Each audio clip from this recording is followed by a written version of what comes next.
Longtime Saints head coach Sean Payton is no more in New Orleans. What happens now? James and I will discuss it on the Wednesday edition of Locked On NFL.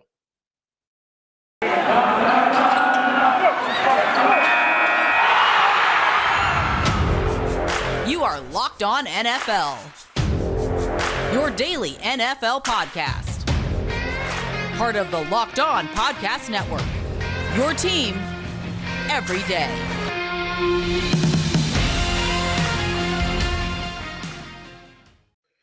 What is up? What is going on? I am Tony Wiggins. He is James Rapien. This is Locked On NFL on a Wednesday, and we thank you for making us your first listen. And reminder, we are free on all platforms, including YouTube. Make sure you hit the like and subscribe button and check us out, and you never have to pay. Today's show is sponsored by this podcast is brought to you by onlinegaming.com, the place to be for the latest gambling news and tips throughout the NFL playoffs. Visit onlinegambling.com/NFL to get the edge over the competition throughout this year's playoffs. And I got the edge over the competition because my ride partner is shotgun with me today. What's up, James? Oh, look at that. I like that. Not much, Tony. It's crazy, the news coming out of New Orleans. I'll be honest with you. When I saw all that smoke, and you first see it, and, who knows what happens for Sean Payton next. As we record this, we don't know. But, it was news net or, TV networks are trying to get him, and he could replace this guy or this guy on the broadcast. And I was just kind of like, or he could, be a head coach. But no, Sean Payton has informed the Saints that he's walking away. 3 years, $45 million left on his contract, walks away. I figured if he went to another NFL team, they would have to give up compensation for him because he is one of those guys, one of those five guys, the handful of guys that you mentioned, whether it be Andy Reid, Mike Tomlin, John Harbaugh, the guys that have been around, Pete Carroll, the guys that have won Super Bowls, been around for a long time, that are the elder statesmen of the NFL. Of course, everybody takes a backseat to Belichick, but Sean Payton is probably, in my lifetime, I'd say one of the 10 most innovative offensive coaches that we've seen. I wouldn't put him in the top five. I think, there's some guys that, as play callers, you think about Andy Reid, think about Norv Turner. Of course, Turner isn't as accomplished as a head coach as Sean Payton, but there's a handful of guys in my lifetime, Don Coryell, Ernie Zampese, but there's a handful of guys that you think about and their imprint that they've had on offense. Mike Shanahan, Sean Payton is definitely one of them, and he's very, very influential. For me, dealing with him at a press conference was always good. I did it twice, and he answers questions directly and makes everything really, really understandable. Doesn't give you the coach speak that you hear sometimes. He talks about it in plain English. I'm actually missing, and I'm very interested to see not only what his next step is, but what the next step for the New Orleans Saints is. For sure. No, it is interesting. And I'm just going to rattle off some of his accomplishments. 15 years in New Orleans is one thing. It's another to win 152 games over those 15 seasons, a .631 winning percentage. Obviously, we know about the Super Bowl, 7 division titles in the NFC South. And he coached, to your point about offensive innovator, he coached a top 5 offense 11 of those 15 years. And that's what he's going to be remembered for. I think that they were the best team a couple of the years where they didn't win. I know the Minnesota Miracle. I think for sure, honestly, that they advanced to the Super Bowl and might have won the Super Bowl, and instead, it's all for naught. So there's probably a ring or two there where they could have easily won it if the best team had won it, and it didn't happen, but they did win the one. And Sean Payton is a legend, but now where do the Saints go from here? Because they're two stabilizers for years and years and years during this run. Drew Brees, Sean Payton, the dynamic duo that got him through, helped get him through Katrina as well, right?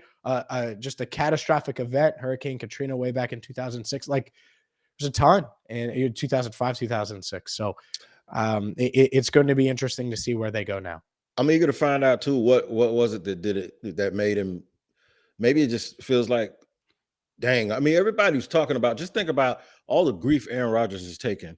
And some of it's been self-inflicted because of his personality. But all the grief he's taken for being there for 15 years and only having one championship, right? Yeah. We don't do that to coaches. Sean Payton has had Drew Brees for most of the 15 years, if not all of them, that he was in New Orleans, right? Mm-hmm. And him and Drew Brees won one title together. Yeah. So just think about how when folks want their pound of flesh from one person, the way Aaron Rodgers has really been treated over the last couple of days here, and how they're not actually doing those same things to Brees and Payton. I think Brees has had it better with Sean Payton than Aaron Rodgers had with McCarthy and LaFleur. So it's just the likability factor really determines how we treat people when it comes to looking at their career accomplishments. Another thing that's not mentioned a lot of is we were talking about coaching trees the other day, the Shanahan coaching tree with all of the young guys. Sean Payton comes from a very interesting tree. He comes from the Bill Belichick tree, along with not Bill Belichick, Bill Parcells, along with Bill Belichick, Tom Coughlin, Jim Fossil. You also have Sean Payton. So if we want to stomp on the Belichick coaching tree the way we do, we have to understand that that's just the branch from the bigger tree, which is Bill Parcells. And three of the four coaches I just mentioned, they all won championships. Of course, we know Belichick won 6, Coughlin won 2, and Payton got 1. So that's 8 coaches that coached under Bill Parcells that really cut their teeth. And I think at one point, Sean Payton, when he was offensive coordinator with Belichick, actually had his play calling duty stripped. It was either under Parcells or it was under Jim Fossil. Somebody took his. This just shows you how your career trajectory can change. Somebody actually at some point says, "Give me that clipboard. You ain't calling plays no more." To Sean Payton, and now he's one of the 5 best coaches probably over the last 20 years. And I don't know if he's done. Could be done for now. You know, may never. You know, may come back at some point. I do want to get to something you said about Rodgers and Brees and Sean Payton. And I don't want to be negative. Look, Sean Payton's walking away. I was very polite when I said they were the best team and, you know, they let teams off the hook. There were multiple games where Drew Brees came up short because I think he shrunk a little bit from his 6-foot frame. And, you know, I'm not trying to turn this into one of those debate shows, but there were certainly times where they should have had another play, you know, to be made. There was another play to be made on offense and they didn't do it. And so I think it goes on the shoulders of both of them because there were multiple times where they, I think, had plenty of talent to make another Super Bowl run and they never got back there.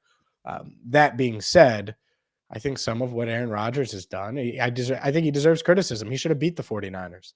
Right, he should have. Right. And so that part is fine. But I agree with you, our society, if you differ, if you have different opinions, you know, the likability factor, that matters too. So you're not necessarily wrong, but just so you know, I'm not letting those guys off. You know, I'm not forgetting just because of a penalty against the Rams. Right. It wasn't just that. They should have won that game. The Minnesota Miracle, they should have won that game before then, and they let the Vikings hang around. They had no business letting them hang around. And I believe they lost. I think he lost to Kirk Cousins. I think he lost twice. Right. I think, if I'm not mistaken, didn't he lose to Kirk Cousins? 1-1. Sorry. Right. Right. Didn't he lose to Foles? He lost to Foles, right? Didn't they get beat by Philly that year? Or was that Atlanta? I would have to make sure. I think that was Atlanta. I think Philly beat Atlanta. All right. But they lost to a sub 500 Seattle team. Yeah. Pre-Russell Wilson. Yep. So that's the game, of course, we remember with Beast Mode running up and down the field, dragging people and playing bumper cars with a bunch of people. So when you put it under the light and you sit it right next to Aaron Rodgers' career, it kind of looks just like it. So, but folks don't want to hear the truth, but we're going to give it to them here on Locked On NFL. All right, we're going to talk more about where do the Saints go? What do they do from this point moving forward? And then in the third segment, we're going to have fun because I'm going to ask James about, since we're talking about the Saints and Who Dat Nation, I want to find out where this Who Dey came from when it comes to the Bengals. Who's first and who's biting whose style, who's stealing who? That's the question. Who's stealing whose stuff? And we're going to talk about that on a Wednesday edition of Locked On NFL. We're all looking for an edge these days, and we'd like to thank onlinegambling.com for sponsoring today's podcast. If you don't know already, onlinegambling.com is going to give you the edge you need to win big. We're all looking for an edge, and you can get it at onlinegambling.com. All throughout the playoffs, it's almost championship Sunday with the AFC and NFC championship games. Before you wager, make sure you go to onlinegambling.com and check out everything they have to help you, whether it's analysis, gambling news, tips, odds, and so much more in one spot. So make sure you go there right now. Visit onlinegambling.com/NFL for the latest on all things gambling ahead of Championship Sunday. Again, it's onlinegambling.com/NFL to make the most of this year's playoffs. And we thank you again for making Locked On NFL your first listen every day. Big announcement, the Peacock and Williamson NFL show podcast is going on the road to LA for Super Week. Follow the Peacock and Williamson NFL show today to get the most comprehensive coverage of the big game. It's free and available on all platforms. Now you got Brian, you got Peacock, who is a super analyst, and he does it with Locked On 49ers. And then you have Williamson, who is a former NFL scout. Together to give you a perspective that you can't get anywhere else. So make sure you tune in to that. All right. So replacing, if you can use that word, because it's very, very hard to replace a legend. It's hard to replace a larger than life figure. And then it's just hard to replace a guy who has the credibility of Sean Payton. I think, the logical thing is for the Saints to go stay in house. They got Dennis Allen, who is right there. And Sean Payton has raved about Dennis Allen. And that defense has been, we talk about the Saints offense and Sean Payton's ability to call plays, but the last 2 or 3 years, I think the defense has actually been the biggest part of that organization. Yeah. And it would make a lot of sense because of what they don't have at quarterback. They don't have one of these elite guys, and who knows if they're going to get one of these elite guys. And if you don't, then yeah, maybe you can go with a defensive head coach and kind of switch the identity of the New Orleans Saints moving forward. So I certainly think he would have to be the favorite as of now. At the same time, I think they need to do their due diligence because this is an opportunity to find maybe the next Sean Payton, the next guy that can stabilize your organization for 15 years. And even if you do think it's Dennis Allen, you need to look elsewhere and make sure, because there's a lot of good coaching candidates out there and a lot of vacancies. So you might as well give some of these guys a look and just see, because who knows, you might be surprised. It's the Saints organization as a whole, they're at a crossroads, and it doesn't have to be a bad crossroads, but they have to navigate these waters correctly. And we'll see if they're able to do that. Not only because here's the thing. If I'm the Saints and I'm asking Dennis Allen, well, what's he going to do? Well, what do you want to do at quarterback? What's your plan there? And that needs to be the main thing, because I don't care if it's Dennis Allen, Tim Allen, it doesn't matter. Marcus Allen, right? Marcus, yeah, name every Ray Allen. It doesn't matter if they don't find the quarterback. And maybe it is Jameis Winston for a year in a bridge quarterback, but they need to have an overall plan to execute at that position. And that might be why Sean Payton's walking away. He might have said, you know what? I don't have Drew Brees anymore. Mike Thomas is more drama than he's worth, and he's been injured more than he's been healthy. Yeah, we have a good running back, but I don't know what I'm going to do at quarterback. I might get into this broadcasting game for a year or two and see how the league looks. I just think sometimes you just need a reboot, and sure. You're wondering if the Saints are going to do what, and I know it's a different sport and a different level, but what North Carolina does in basketball, which means we always got to have a Dean Smith disciple, or we have to have someone who played here or who coached here. And sometimes that can shackle you a little bit. The first thing I would think is, if you want continuity, because you still want the Sean Payton DNA injected into the veins of the organization, you promote Dennis Allen, the head coach, and he says, Joe Brady, come on home. And I know Brady had a bad stint in Carolina, but nobody knows him better than the people in New Orleans. And he knows and understands that organization because he came up through that organization. Or if you're the Saints, what you do is say, you know what, we're going to reboot the whole damn thing. We're going to start over and we're going to get Eric Bieniemy to come here. or someone like that, and just take it in an entirely different direction. If they want a coach who is seasoned, who doesn't mind stepping in to a role where he's going to be compared to a guy like Sean Payton, I wouldn't be surprised if they took a look at Mike Zimmer. I do Mm. that. A guy you just mentioned, they beat him twice, right? So Mhm. Zimmer wouldn't come in and want to keep going with the way that they were going. He'd come in and you're going to do what Mike Zimmer does. Yeah. So, I think something like that could be a possibility.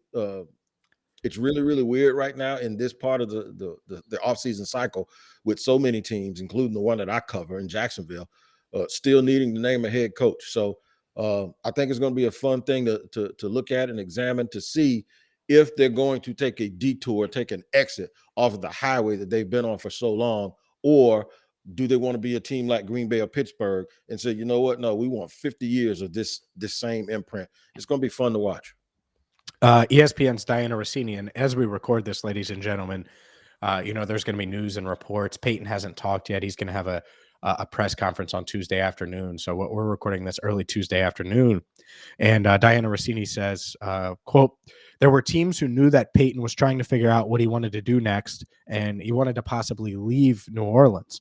Based on multiple conversations, there were teams that explored ways to make a move to hire Peyton." She was told that the decision has been weighing on Peyton for quite some time. A recharge for now is the best description, according to Diana Rossini. And here's the main point. Sources also shared with her that Peyton, if he felt he was going to make a move, it had to be now. And she was told that he is not done coaching in the future. So there you have it. Maybe he does the network thing, but he plans on coaching at some point. And I can't help but wonder, I'm going to just throw it out here right now. I wonder if this is a one-year reboot. If Mike McCarthy can't get it done, then he just goes to Dallas, Jerry World. There's been all those smoke. There's been all that smoke for years and years and years. Wouldn't be shocked at all if 2023 you see Sean Payton on the sidelines at Jerry World. I wouldn't be surprised either. I mean, that would be a big splash, and it would certainly bring a lot of credibility to the Cowboys organization. It'll actually be the substance that they're missing because they're all swag and they don't actually have that substance. I want to know where who that and who they started getting confused in the landscape of sports, and nobody better to tell me than the guy whose team is going to the AFC Championship game, right? And One win away. One win. One win away, man. One win away. So James Rapien is going to educate us on who they and what the difference is between that and who that the Saints fans always say. I didn't even have a clue that there was anything called who they, but we're going to find that out here in the third and final segment here on a Wednesday on Locked On NFL. But first, you have to download the GetUpside app right now. I have it on my phone, and you can get it in the App Store or Google Play. And it's the incredible app that's going to save you money every time you fill up. And right now, when you download it, it's going to ask for a promo code. Type in promo code touchdown, as in Drew Brees to Michael Thomas touchdown. Sean Payton coached Drew Brees to score multiple touchdowns. Well, a ton of touchdowns. Let's be real here. Promo code touchdown for 25 cents per gallon or more off per gallon on your first fill up. It is that simple. It's a free app. It's going to save you money every time you fill up. So why wouldn't you want to take advantage of the free money? You can deposit it into your bank account, into your PayPal account. You can get it Amazon gift cards with it. So download the GetUpside app. And again, for 25 cents off per gallon or more, cash back, 25 cents per gallon or more, cash back. Use promo code touchdown with the GetUpside app. I got to let you know about Built Bar. Built Bar is the best tasting protein bar because it tastes like a candy bar and even better than a candy bar. It tastes like a pastry one day, and the macros are incredible. 130 calories. Most Built Bars have these. They have 4 grams of sugar, 4 net carbs, and 17 powerful grams of protein. More importantly, it gives you a chance to put something on your palate that's not all diety and all chalky and all waxy. I got hit by the boogeyman, the COVID, and I had a hard time ingesting anything that did not taste like zoo dirt, right? But here's what happened. Built Bar was one of the things, the salted caramel flavor of Built Bar was the one constant thing that gave me the same consistent texture and taste that I had before I actually got sick. So it took care of me. It kept my body right. I was hydrated, and I was also getting the protein that I needed to make sure that I got back well to health. And you can do the same thing. All you got to do is go to built.com and you're going to get 15% off of your next order of Built Bars by using the promo code LOCKED15. It's Built Bar, built.com, LOCKED15 is your promo code. All right, Tony. Let's dive in here. You have a question for me about who day, who dat, and well, I'm ready for it. Let's go. I'm gonna be honest with you. I'm gonna be honest and transparent. I don't want anybody in Cincinnati getting upset with me. When I heard Get who upset they, at him. when I heard who they say gonna beat them Bengals, who they, and I'm like, why are they doing the chant from the Saints and then flipping it around? But being a good teammate that you are, you checked me and put me on the correct street and told me that Houday has actually been around Cincinnati since the early 80s. And it probably predates Who Dat. So instead of me thinking you guys bit or copied the Saints, turns out that they may have bit and copied the Bengals. I'm sure there's a lot of Saints fans listening naturally today. First thing, I don't know enough about the who dat side of it, but I do know the who day part of it. And yeah, so there was this beer called Hudipole Lager. And when the Bengals made their first Super Bowl run in 1981, they had only been around in existence since 68. So you're talking less than 15 years into the NFL, and they make a run to the Super Bowl, and that it was Houday Lager. And so since then, it's become a thing, right? And then you hear the chants and everything like that. So I was born in 91, right? I'm going to be 31 in August. My whole life, that's been a thing in Cincinnati. I'm a Cincinnati native. So maybe one copied the other. I don't know. But as long as I've known it, it's never been the Saints have never been brought out. I didn't think, in fact, I'm confident in saying this, until the Saints made that Super Bowl run, I don't know if I had ever heard who dat. So on my end, Right. it's just different regions of Right. America and different things and fan bases. And obviously that was before social media. So you just didn't hear it as much. So I think there's room for both, I would say. But if they ever meet in the Super Bowl, then that'd be quite a battle. Wouldn't that be fun? Who dat? Who they? Who dat? Who they? Oh And they my. going back and forth. And they're a wild bunch because you remember they opened the season here in Jacksonville with Green Bay. And I Oh went yeah. to the game that day. And they're a fun group of people to be around. You guys gonna have some fun this week. Just go ahead and tell me, man. Just tell me, how did it feel? How did it feel when McPherson kicked that thing through? I know you were in Nashville. This is my Yep. first time talking to you. How did it feel for you? And then, because I'm asking for Jaguar fans, how did it feel for you knowing that just last year, bro, y'all had the #1 overall pick, and now this kid kicked this ball the other day. You went into the Lions' den basically, and walked out with the victory. What does it feel like in Cincinnati? Tell me how that felt, and how does it feel right now in the fan base?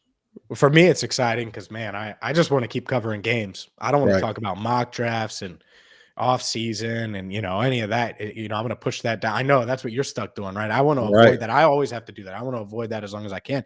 And then it's exciting because I've never covered this. I've never covered an AFC championship game. I've never done that. I'm going to do that at Arrowhead Stadium. So that's exciting. And I want to cover a Super Bowl, of course.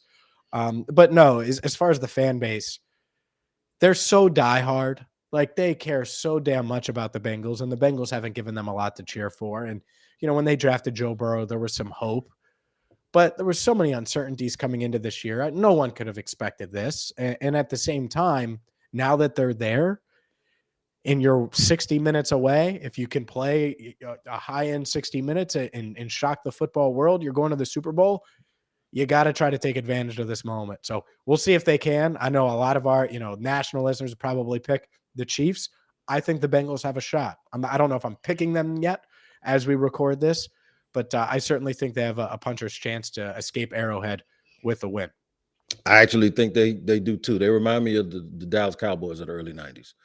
And because they have a great leader at quarterback, they have a versatile running back, They have a dynamic receiver, and then they have a pretty good receiver on the other side. And then CJ Uzama, who doesn't, I don't think he gets the credit. I think he's one of the 10 best tight ends in the NFL. The key for me is obviously going to be they got to block Chris Jones up the middle because Simmons almost looked like Reggie White the other day, It was and insane. yeah, he's insanely good. So for them to win this game, that's what they're going to have to do. And to find out if they can block them and what the over under is on sack totals, listen to the Locked On Bets podcast with your boy Q and Lee Sterling. They're going to give it to you, man.